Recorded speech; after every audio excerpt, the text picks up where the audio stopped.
بشيخنا الكميل هو أبو فتح العارفين محمد عود من إسحاقي وله غفران الله.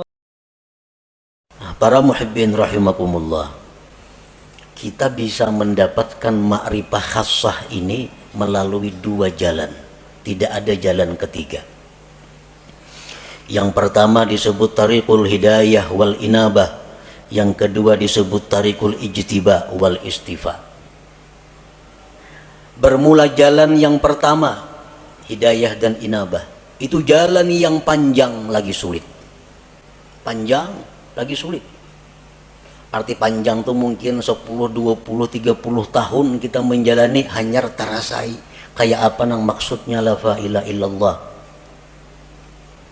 Sulit artinya banyak rintangan nang kita lalui, nang seringkali membuat kita kembali ke tempat pertama bermula.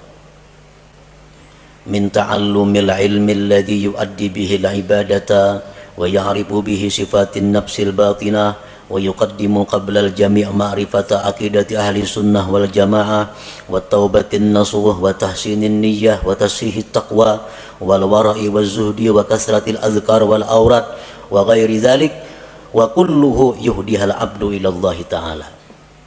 Belajar dahulu ilmu, nang dengan ilmu itu kita bisa beribadah, bisa sembahyang, berwudu sebagainya. Belajar ilmu mengenali sifat-sifat diri yang batin. Apa sifat yang terpuji di batin kita, apa yang tercela. Berakidah ahli sunnah wal jamaah. Taubat nasuha, niat yang bagus, takwa yang benar, wara, zuhud, banyak berzikir, banyak berwirid dan selainnya. Itu pekerjaan sehari-hari. Ada yang 10.000 zikirnya sehari. Dan mungkin ada yang berpuluh-puluh tahun hanya diberikan Allah rasa bagaimana itu ma'rifatullah tadi. Wa amma tariqus tsani, adapun jalan yang kedua, tariqul ijtiba wal istifa. Fayakunul bad'u minallah ilal abdi. Jalan yang kedua ini adalah jalan di mana Allah yang ingin menariknya. Jalan pertama tadi si hamba nang baka hendak, kisahnya si hamba nang hendak ma'rifat lalu nya beribadah, beramal, berguru. Nah, nang kedua ini adalah Allah yang ingin menariknya. Yakunul insan mustadhrikan fi syurudihi wa bu'dihi anillah wa faj'atan tudrikuhu rahmatun minallahi ta'ala. Ini manusia tenggelam dalam kejauhan daripada Allah. Pekerjaannya manusia ini sibuk mengurus dunia. Kada tahu diwirid, sembahyang pun kadang-kadang pray. Pekerjaan-pekerjaan maksiat banyak dilakukannya. Tetapi secara mendadak Allah memperdapati dengan rahmatnya. Begitu Allah memberikan rahmat kepada orang ini, maka orang ini langsung dirasakan Allah bagaimana rasanya ma'rifat kepada Allah itu. Banyak tokoh-tokoh yang terkemuka yang melalui jalan yang kedua ini, seperti Fudail bin Iyad, Malik bin Dinar, Utbatul Ghulam dan lain. Orang yang dulunya sesat, dulunya jahat, tetapi Allah dengan rahmatnya secara mendadak mengejutkan, menarik orang ini. Seperti Fudail, kita mendengar tahu kisah Fudail bin Iyad, orang yang kehidupannya hanya jadi perampok di tengah jalan. Perampok di tengah malam, satu hari hendak menaiki rumah kekasihnya. Begitu naik ke rumah kekasihnya, mendengar ada orang mengaji Al-Quran yang ayatnya alam ya'ni lilladzina amanu an takhsha'a qulubuhum li dzikrillah. Begitu ayat itu masuk ke pendengaran Fudail, Fudail terjatuh. Nah, setelah itu Fudail tobat, langsung ditarik oleh Allah Subhanahu wa taala, dirasakan bagaimana ma'rifat kepada Allah. Akhirnya Fudail menjadi salah seorang aulia besar pada masanya itu. Allah menarik orang ini lisababin minal asbab allati qad la ya'lamuha illallah. Allah menarik orang ini karena ada sebab, yang kadang-kadang sebab itu hanya diketahui oleh Allah. Kenapa orang ini maka ditarik oleh Allah? Dalam waktu detik dirasakan makrifat kepada Allah. Sedangkan yang satunya berpuluh-puluh tahun berzikir kepada Allah belum dapat rasa makrifat itu. Nah, jalan yang kedua ini disebut tarikul ijtiba wal istifa. Nah, para muhibbin rahimakumullah, ada beberapa sebab yang dengan sebab itu ada kemungkinan satu saat ditarik oleh Allah manusia ini, walaupun dia dalam keadaan bergelimang dengan dosa. Pertama, dengan sebab ilmu. Orang ini pada dahulu mengaji sekolah pesantren, ke majelis taklim, bertahun-tahun udah mengaji demikian, pesantren tamat sekolah, timbul ke kampung bulik buntat, nah, minum arak, berjudi, berzina, pekerjaan.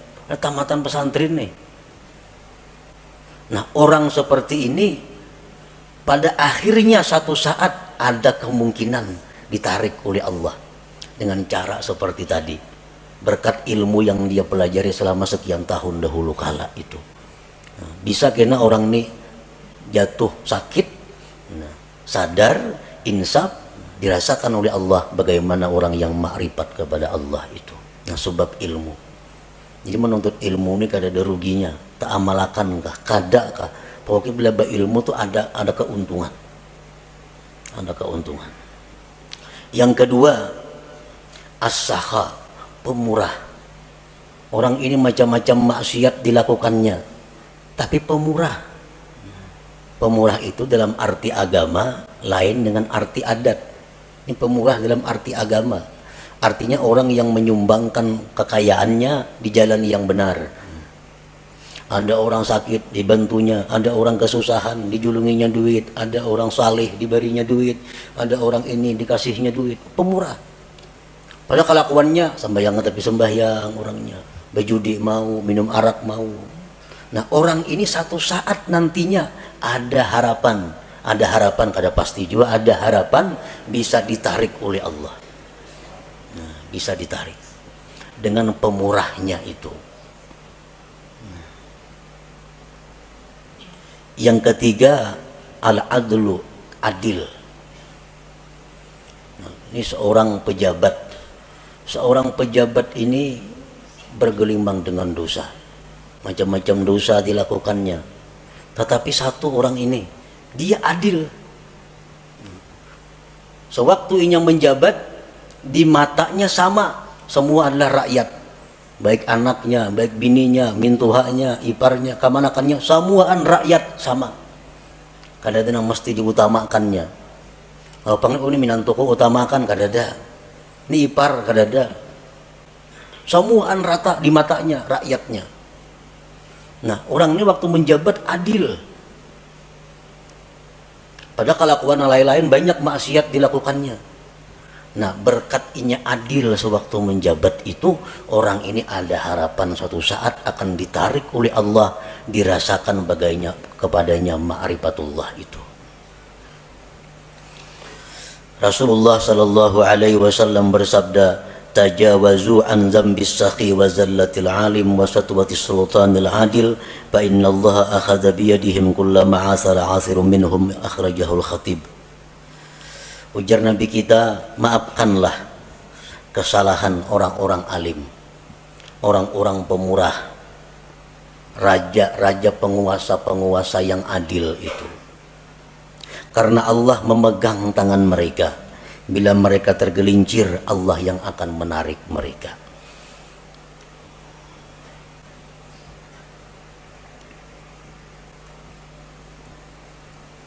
Yang keempat, suhbatus salihin.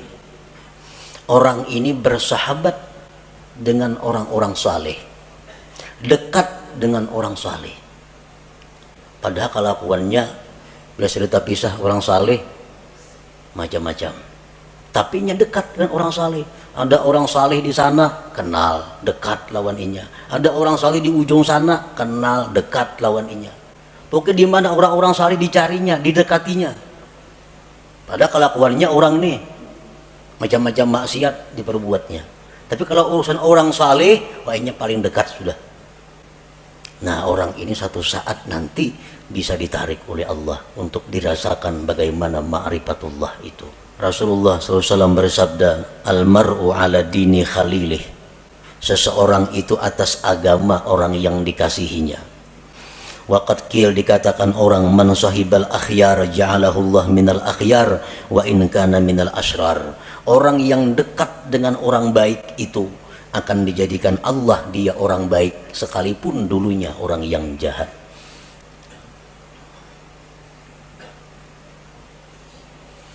Yang kelima, mahabbatus salihin, cinta kepada orang-orang saleh atau dicintai oleh orang saleh. Inya ini katuju lawan orang-orang baik, hormat lawan orang-orang baik, cinta lawan orang-orang baik. Atau orang ini kada tahu manahu, cuma orang-orang saleh katuju lawan inya. Nah, orang-orang ahli zikir katuju lawan inya. Orang-orang ahli salawat katuju lawan inya itu. Dikatujui oleh orang-orang baik.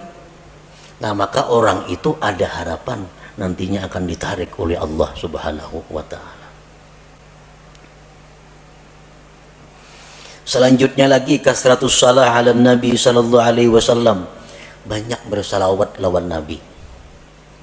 Orang ini pemabuk, penzina, penjudi, tapi dalail seminggu sehatam.